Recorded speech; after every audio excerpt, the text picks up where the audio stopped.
ദിവ്യാത്മാക്കൾക്കെല്ലാം വിനീതമായ നമസ്കാരം. മനുഷ്യജന്മം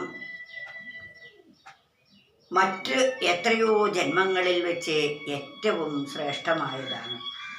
84 ലക്ഷം ജീവജാലങ്ങൾ ഈ ഭൂമുഖത്തുണ്ട് എന്നാണ് ശാസ്ത്രങ്ങളിൽ പറയപ്പെടുന്നത്. അതിൽ ഏറ്റവും ശ്രേഷ്ഠമായതാണ് മനുഷ്യൻ. മനുഷ്യ ശരീരത്തിൽ എല്ലാ കഴിവുകളും, ഈശ്വരീയമായ എല്ലാ കഴിവുകളും ഉണർത്താൻ പറ്റിയ തരത്തിലുള്ള ഉപകരണമാണ് ഈ മർത്യദേഹത്തിൽ ഉറപ്പിച്ചു വച്ചിരിക്കുന്നത്. അതിനാൽ സൃഷ്ടാവ് ഏറ്റവും അധികം സന്തുഷ്ടനായത് ഈ ശരീരം സൃഷ്ടിച്ചപ്പോഴാണ്. അതിനാൽ ആ മർത്യ ശരീരം നമുക്ക് കിട്ടി, സമ്പത്തൊരുപാടുണ്ട്, അതുകൊണ്ടൊന്നും ഒരു പ്രയോജനവുമില്ല. എപ്പോഴാണോ തൻ്റെ സ്വരൂപത്തിലേക്ക് തിരിച്ചെത്തുന്നത്, സൃഷ്ടാവിനെക്കുറിച്ച് അറിയുന്നത്, നാം ഓരോരുത്തരും ആരാണ് എന്ന പരമസത്യം അറിയുന്നത്, അപ്പോഴാണ് നാം കൃതാർത്ഥരാവുന്നത്. അപ്പോഴാണ് സൃഷ്ടാവിൻ്റെ സൃഷ്ടി സഫലമായിത്തീരുന്നത്.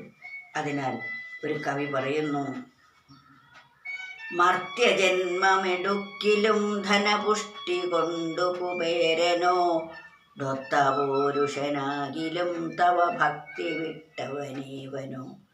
വ്യർത്ഥമപുരുഷന്റെ ജന്മധനാദിയായതു കൊണ്ടു നീ നിത്യവും മമ ഹൃത്തടത്ത് വിളങ്ങണേ ഹരിഗോവിന്ദ. മർത്യജന്മമെടുക്കിലും, മനുഷ്യജന്മം കിട്ടിയാലും, കുബേരനോട് തുല്യമായി ധനം സമ്പാദിച്ചാലും അവരുടെ ജീവിതം വ്യർത്ഥമാണ്.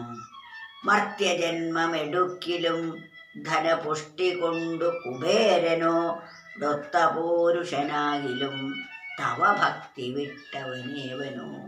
അങ്ങയിലുള്ള ഭക്തി ഏതൊരാളാണോ വിട്ടത്, അവർ എത്ര വലിയ സമ്പന്നനായാലും ആരോഗ്യമുള്ളവനായാലും മനുഷ്യനായാലും പ്രയോജനമില്ല. ഭഗവാനിൽ നിറഞ്ഞ നിഷ്കളങ്കമായ ഭക്തിയാണ് വേണ്ടത് എന്ന്. ആ ഭക്തി ഇല്ലെങ്കിൽ വ്യർത്ഥമപുരുഷന്റെ ജന്മധനാദിയായതുകൊണ്ടു നീ. ഭഗവാനിൽ നിഷ്കളങ്കമായ ഭക്തിയില്ലെങ്കിൽ ആ മനുഷ്യൻ്റെ ജന്മം വ്യർത്ഥമാണ്. അതുകൊണ്ട് എൻ്റെ ജന്മം അവിടുന്ന് സഫലമാക്കി തരണേ എന്നാണ് കവി പ്രാർത്ഥിക്കുന്നത്.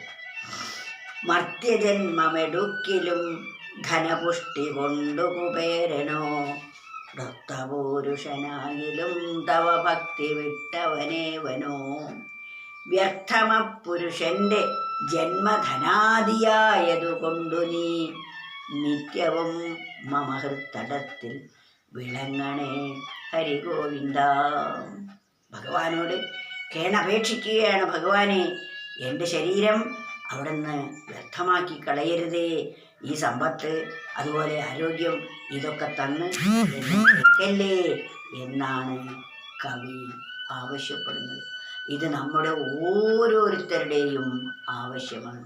അതുകൊണ്ട് നമ്മുടെ ജന്മത്തെ സഫലമാക്കി തീർക്കാൻ ഈശ്വരഭക്തി വളർത്തി തൻ്റെ സ്വരൂപത്തെക്കുറിച്ചറിഞ്ഞ് താൻ ആരാണെന്ന പരമസത്യം ബോധിച്ച് ജീവിക്കുക എന്നതിലപ്പുറം മഹത്തായ നേട്ടം ഈ ലോകത്തിൽ മറ്റൊന്നുകൊണ്ടും ഇല്ല എന്നാണ് അനുഭവസ്ഥരായ മഹത്തുക്കൾ പറഞ്ഞു വച്ചിരിക്കുന്നത്.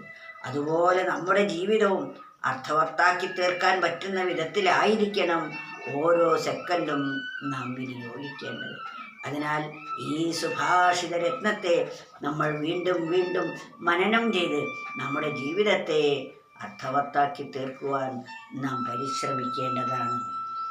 മർത്യജന്മമെടുക്കിലും ധനപുഷ്ടി കൊണ്ടു കുബേരനോ ഡൊത്ത പൗരുഷനാകിലും തവ ഭക്തി വിട്ടവനേവനോ. വ്യർത്ഥമപുരുഷന്റെ ജന്മ ധനാദിയായതുകൊണ്ടു നീ നിത്യവും മമ ഹൃത്തടത്തിൽ വിളങ്ങണേ ഹരിഗോവിന്ദ. ഹരേ കൃഷ്ണ.